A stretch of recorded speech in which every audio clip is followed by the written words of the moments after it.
धिक्कार असो, धिक्कार असो. आंदोलन करताय, काय नेमका प्रकार आहे हा सगळा? हे बघा, मागची जी काय आमची महानगरपालिकेची निवडणूक झाली त्याच्यानंतर 2017 सालापासून या शहरामध्ये 34 गावं टप्प्याटप्प्याने शहरात दाखल झाली.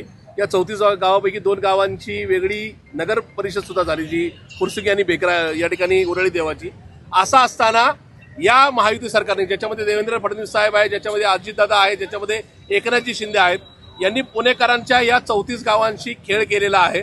यांनी लोकसभा विधानसभा या निवडणुका डोळ्यासमोर ठेवून सातत्याने या 34 गावातल्या लोकांच्या भावनांशी खेळ केला. त्यांना फसवं आश्वासन दिलं.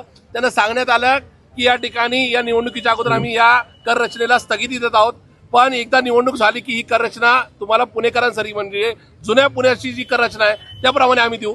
पण असं काही झालं नाही. आता शासनाचा अहवाल असा आलाय की या ठिकाणी त्यांना 3पटच टॅक्स घ्यायचा. त्याच्यामुळं हा एक प्रकारचा त्या 34 गावांच्या घरावरचा दरोडा आहे आणि एक प्रकारे या गावकऱ्यांना गाजर दाखवण्याचं काम, म्हणजे बारामती लोकसभा असेल किंवा शिरूर लोकसभेची निवडणूक जिंकण्याकरता या गावकऱ्यांच्या भावनांची खेळ करण्यात आला. त्यांना गाजर रताळे दाखवण्यात आलं. त्यामुळे आज महापालिकेला आम्ही गाजर आणि रताळे द्यायला आलेलो आहे. या सरकारचा आम्ही तीव्र शब्दात धिक्कार व्यक्त करतो. मिळकतीची अडचण आहे. याच्यामध्ये साधारणतः 1 लाखाच्या आसपास मिळकती आहेत, ज्याच्यामध्ये लोकांना 3पट टॅक्स पण लागलेला आहे. त्याचबरोबर दर महिना 2% व्याज पण चालू आहे. हे एक प्रकारे म्हणजे माझ्या मतदारसंघ, म्हणजे इकडे मांजरी आणि इथून सुरुवात झाल्यानंतर खडकवासल्याच्या शिवने उत्तमनगर खडकवासल्यापर्यंत, म्हणजे किरकटवाडीपर्यंत ही दरोड्याच्या स्वरूपाची कर रचना आहे.